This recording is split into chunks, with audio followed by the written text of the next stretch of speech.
हाय, मी मधुमती आणि सगळ्यांना दंडवत प्रणाम. तर माझी जी सकाळची सुरुवात आहे ना, तर ती 6:30 पावणे 7 वाजता होते. कारण आमचे बाबा पावणे 8ला ऑफिसला जातात. मग त्यांचा टिफिन झाला होता आणि आजकाल पुण्यामध्ये गॅसचा इतका तुटवडा आहे, त्यामुळे नाश्ता सुद्धा घरूनच बनवून द्यावा लागतो. कारण बऱ्याच ठिकाणी जे नाश्ता सेंटर वगैरे आहेत, तर ते बंद होत आहेत. घरगुती गॅस सुद्धा वेळेवर मिळत नाहीये.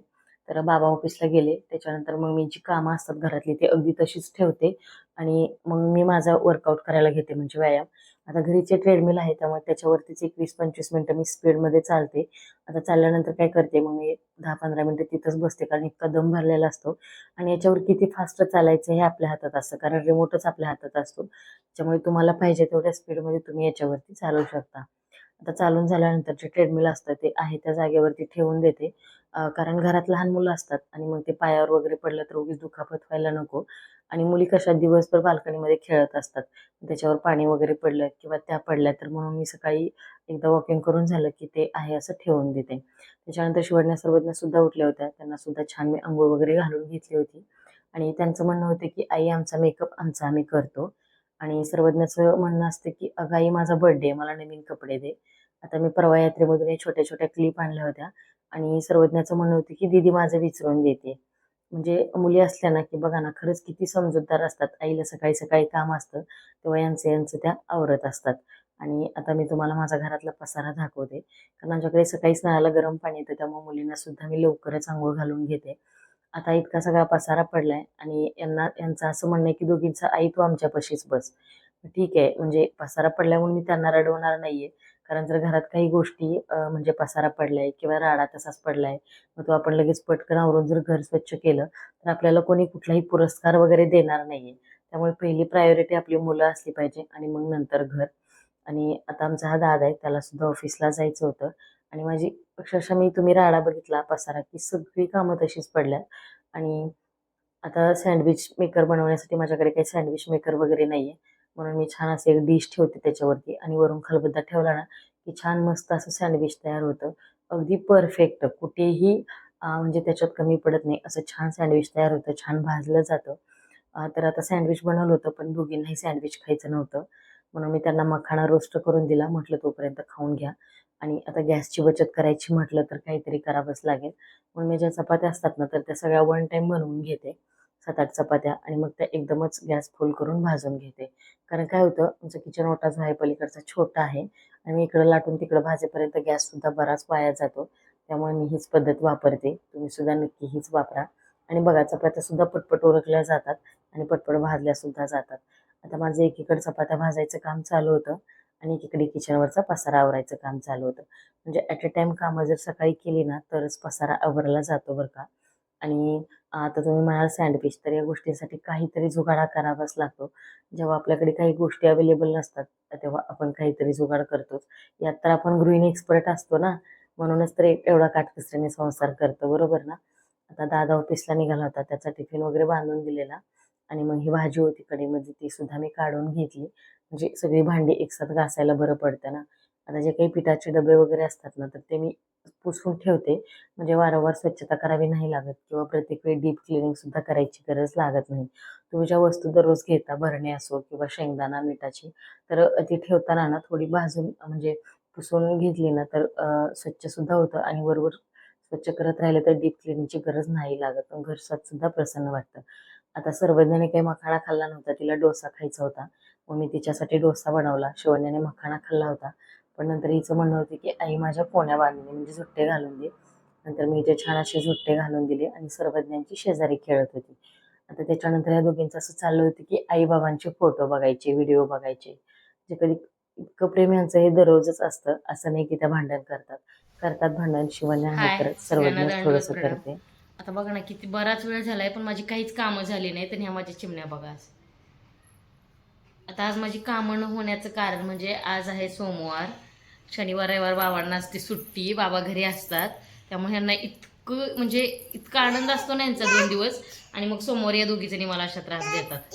हो ना, त्रास देते ना तुम्हाला मंडेला, बाबा ऑफिसला जातात म्हणून का? हो देतीये. आणि हिचा आज बर्थडे म्हणून बघा सकाळी उठल्यापासून नवीन कपडे घालून बसले. बर्थडे का तुझा? त्यांना सांगते माऊला म्हणून माझा बर्थडे आज. कोण केक आणणार आहे सांग माऊ? बाबूचा बर्थडे आहे. हा सांग, बाबूचा बर्थडे म्हणून. कुठला केक आणायचा बर्थडेला? बर्थडे टू केक आणायचंय का? चॉकलेट फ्लेवरचा आणायचं मग सांग. कसा करायचंय मग बर्थडे टू तुझा? ओंकार केक आणणार आहे का? कसा बर्थडे टू करायचा तुझा? आणि आमच्या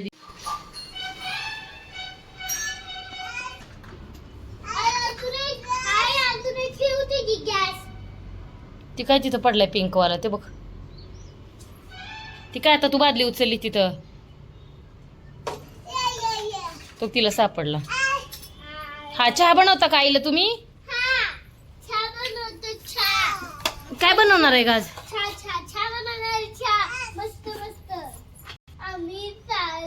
शिवण्या माग सर तू, तिनं दिसत नाही शिवण्या.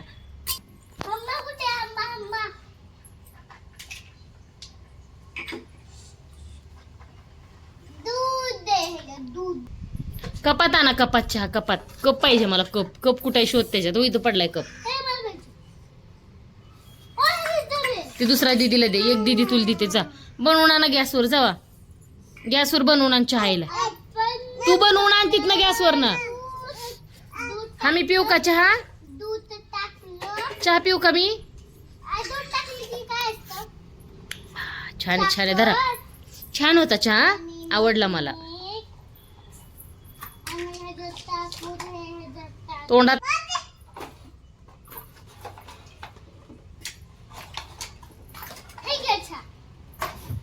कॉफी पाहिजे होती मला. छान आहे.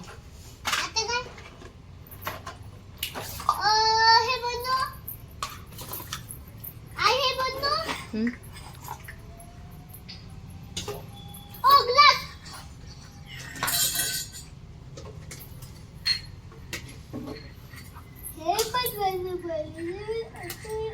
तुला झोप आले गे? अगं आई, तू सर्वज्ञाने दिलेला चहा पिते, मग मी दिलेला सुद्धा खाऊ खाना असं म्हणून शिवण्याने खूप सारं खायला बनवून आणून दिलं. मग मी ते खाऊन घेतलं आणि मग नंतर झाडांना पाणी घातलं. आता आज सोमवार होता त्यामुळे मला इतका वेळ झालाय आणि झाडांना कमीत कमी दिवसातून एकदा तरी पाणी द्यावंच लागतंय. आणि मी ते सगळं पाणी दिलं. आणि कारण काय होतं, सर्वज्ञ नादी लागली ना तरच पाणी देता येतं, नाहीतर ती अगदी घरभर पाणी करत फिरते. आणि आता लेकीनं अट्टास केलाय, एवढ्या कष्टाने ह्या सगळ्या वस्तू बनवल्यात किंवा खायचे पदार्थ बनवल्यात म्हटल्यावर आईला तर ते खावीच लागतील, बरोबर ना? आणि इतक्या सगळ्या गोष्टी तिनं बनवल्या होत्या ना, तर मला ती सांगत होती की आई हे खा, हे मी तुझ्यासाठी बनवले, हे बनवले, ते बनवले. आणि जेव्हा तुम्ही एका मुलीची आई असताना तर ह्या सगळ्या गोष्टी म्हणजे अगदी आनंदाने स्वीकारतो आपण. म्हणजे मला तर माझ्या लेकीचं खरंच खूप कौतुक वाटतं. त्याच्यानंतर मी सर्वज्ञाला झोपवलं आणि मग मी जेवायला घेतलं. आता उशीर झाला, आता कामंसुद्धा सगळी संपली होती आणि जेवण वगैरे केलं. त्याच्यानंतर संध्याकाळी अक्षयदादा आला, तो मुंबईला गेला होता एक्झिबिशनला आणि ते आदित्य बिर्लाचं होतं. तर तिथे त्यांना असे टेबल लॅम्प भेटले होते, तर तो चेक करून बघत होता की चालतंय की नाहीये. तर हे बघा, हे आदित्य बिर्लावाल्यांनी दिलेलं होतं त्याला. मग त्याच्यानंतर मी आता दिवस मावळत आला होता आणि मग माझ्या लक्षात आलं की अरे, ज्वारीचं दळण करायचं होतं आणि विसरूनच गेलं. मग काय, घेतली पिशवी आणि बसले दळणाला. लगेच पटपट दळण आवरून घेतलं. अक्षय आणि माऊली होते, त्यांच्यासोबत गप्पा मारत मारत मी दळण निवडलं. आणि आता हे जे खाली ज्वारी सांडले ना त्याला इग्नोर करा, कारण ते माझ्या सर्वज्ञानी सांडले. मग त्याच्यानंतर अक्षय दादा दळायला गेला आणि मग मी लागले होते कामाला. म्हटलं आता हॉलमध्ये पसारा पडला, आवरून घ्यावं. त्याच्यानंतर माझं लक्ष गेलं खिडकीच्या पडद्याकडं. म्हटलं ते कर्टन काढून घ्यावं, कारण बरेच दिवस झालं वॉश केलं नाही. म्हणून मी ते वॉश करायला काढून घेतलं. आणि संध्याकाळी म्हणजे माझ्या आईचा फोन आला होता आणि तिला फोनवर बोलण्यासाठी सर्वज्ञाशी रुसून बसली होती. आता तिचं चाललं होतं की आवीला मला बोलायचंय म्हणून. आणि तिचं बघा ना, ती कशी फोनवर बोलते. अगदी आपण जसं असं खांद्याला मोबाईल लावतो ना, सेम तशा पद्धतीने तिला बोलायचं असतं आणि मोबाईल सारखा खाली पडतो. मग पण ती कोणाचा ऐकत सुद्धा नाही. नंतर शिवान्याला म्हणत होती की आवीशी बोल. शिवान्या कोणाशीच फोनवर बोलत नाही, ती खूप लाजते. नंतर बाबा ऑफिसमधून आले होते आणि बाबांना चहा नको होता, सरबत प्यायचा होता. मग मस्त असा सब्जाचं बी टाकून सरबत बनवला, कारण सब्जाच्या बिया शरीराला थंडावा सुद्धा देतात आणि थोडी एनर्जी सुद्धा येते लिंबू पाणी पिल्यानंतर. आता शिवण्याला आमच्या बादलीमध्ये आज सरबत दिला होता. तुम्ही म्हणाल कसं काय, तर ही छोटी बादली आहे ना, तर ती तिला प्रचंड आवडते. तिचं म्हणणं होतं की आई मला हे भरून सरबत चला आता सगळे बाहेर आणि गेले सुद्धा तर थोडासा मी पटकन घेतला. भाजी बनवून घेते. भाजीला आज आहे आमच्याकडे वांगीची भाजी, मस्त अशी आमटी. आमटी म्हणतात आमच्याकडे याला. भाजी वगैरे असलं त्या प्रकार नाही, गावंढळ भाषेमध्ये आमटी.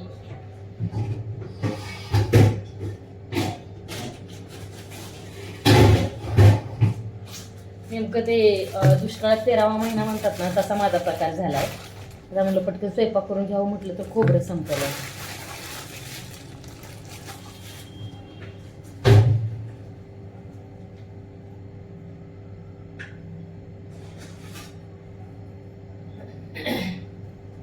पटपट कामाला आता.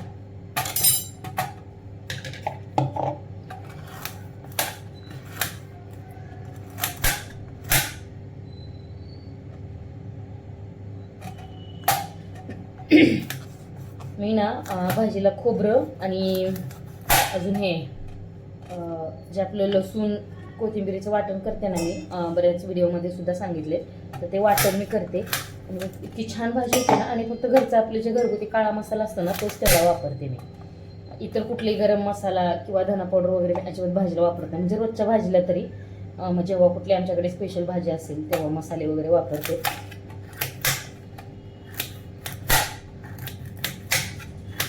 आता बाबांना खोबरं घातलेली पण भाजी नाही आवडत, फक्त शेंगदाण्याचं कूट.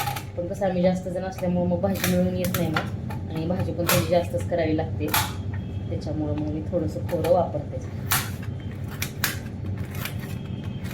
आणि आता सवय झाली आम्हाला बिना खोबऱ्याची भाजी, असं तेल वगैरे येत नाही, कट पाहिजे असतो भाजीला आम्हाला, कट.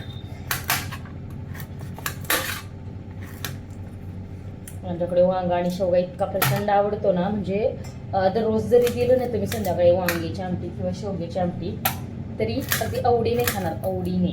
वांगा आणि शेवगा आणि बटाटा, त्याच्या व्यतिरिक्त दुसरी कुठली आमटीच नसते. डाळी वगैरे असला प्रकार आम्ही जास्त खात नाही, भाज्या जास्त खातो.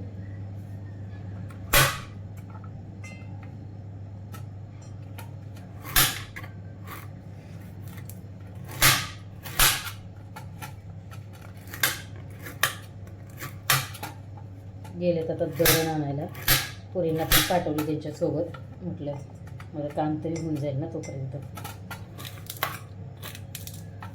आता दळण आल्यावर भाकरी करायच्यात, कारण काय होतं संध्याकाळच्या वेळी गिरणीमध्ये खूप गर्दी असते हो, आणि दुपारचं काही जायला जमत नाही आहे. सकाळी घरातली कामं आवरेपर्यंत 10-11 वाजतात आणि 12-1 वाजता गिरण बंद होती. आणि आता मंत्र इतकं पडायला लागले ना की काय विचारू नका. ऊन असं भयंकर ऊन पडतं. मग पोरं आली की आणतात दळून, नाहीतर मग मला दोघींना घेऊन जावं लागतं परत. शिवण्याचं काही नाही आहे, ते सर्वज्ञ नाही बसत एका जागी, खूप मस्त असतं. चला तुमच्यासोबत वांगीची रेसिपी शेअर करते, व्हिडिओ कंटिन्यू करा. खोबरं बारीक करून घेते, मिक्सरमुळे आवाज येणार नाही त्यामुळे व्हिडिओ स्टॉप करते मी. आता वांग्याचं काय करायचं, जेव्हा वांगी घेताना भाजीला तर काटेरी वांगी घ्यायची. आता गावाकडे त्या दिवशी दाजीने आणलेली वांगी आणि असली भारी चव लागते ना या वांगीची खरंच. म्हणजे पाण्यावर सुद्धा फरक पडतो बरं का भाज्यांचा. आता एवढा मोठा देत आहे तर तुम्ही अर्धाच कापून घेते, कारण वांग्याची जी खरी चव असते ना ती इथून इथंपर्यंत असते, पूर्णपणे देठामध्ये असते. त्यामुळे सगळा देठ किंवा हा जो ग्रीन कलरचा भाग असतो ना पूर्ण काढून टाकायचा नाही. आता मी थोडासा काढते कारण तो सुकला आहे. आता वांगी आणून पण 8-10 दिवस झालं ना त्याच्यामुळे, आणि उन्हामुळं फ्रीजमध्ये सुद्धा भाज्या म्हणजे पाहिजे तेवढ्या अशा ताज्या टोटवीत राहत नाही आहेत. खोबरे तर बारीक करून झाले, वांगी पटकन चिरून घेते. आणि मी काही चिरून असं पाण्यात वगैरे टाकत नाही आहे, लगेच डायरेक्ट फोडणीलाच टाकते. अगोदर वांगं धुवून घेते. चिरल्यानंतर शक्यतो मी वांगं असो किंवा ज्या काही भाज्या असतात ते जास्त प्रमाणात धुत नाही, फक्त बटाटाच धुते चिरल्यानंतर. त्याच्यामुळं म्हणजे किती जणांची भाजी असली ना तरी मग कढईमध्ये तेल टाकायचं, जिरं मोहरी टाकायची आणि ते फोडणी होईपर्यंत माझी जे भाजी ते चिरून होतात. गॅस कमी ठेवायचा फक्त.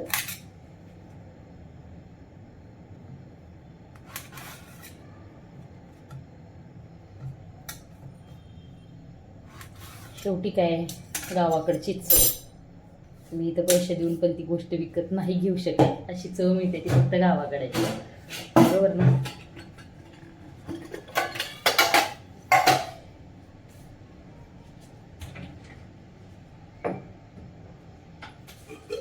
आहे आमचा इसूर गावाकडचा जो मस्त तो सोलापुरी मसाला आहे माझ्याकडे दुसऱ्या भरणीत, पण आता एवढा संपला की भरणी धुवायची आणि मग मी त्यात काढून घेईन नंतर. आता सध्या पुरता तर आहे, बघू नंतर संपल्यावर.